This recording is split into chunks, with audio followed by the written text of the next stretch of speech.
สวัสดีมื่อนี้มาพบกับพระสีโหบุญสิประเสริฐเส้นเก่าเส้นเคยเนาะพระสีโหสิพามารูมาส้มตามตัวไห้ตรงหน้าเนาะบรรยากาศตามตัวไห้ตรงหน้าน้ำบกใหม่เนาะน้ำบกใหม่อยู่ที่บ้านทั้งแห่งเมืองโคงสรนแข็งสารวัตรเด้อ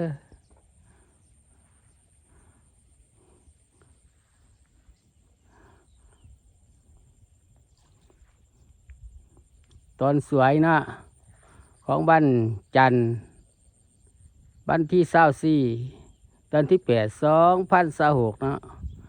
ไล่ทายฝ่าบรรยากาศตามตรงไหนตรงหน้ามาให้ดูให้ชม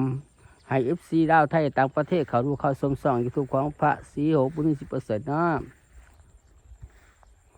กดไลค์กดแชร์เนื้อกดติดตามเนาะเป็นกำลังใจให้พระศรีโหบุญ10%ให้เนื้อ FC ดาวไทยต่างประเทศFC ลาวไทยต่างประเทศ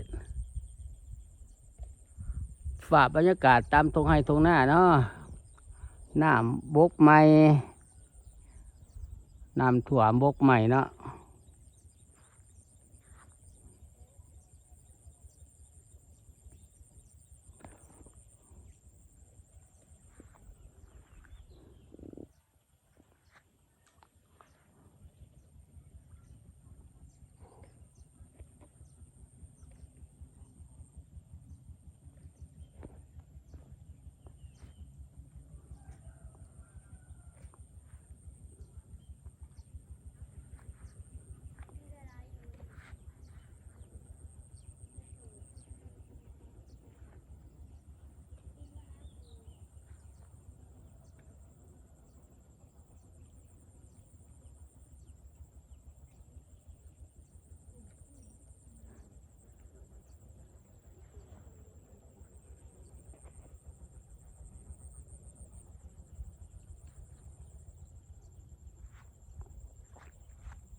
เอาฝากบรรยากาศตามตรงให้ตรงหน้า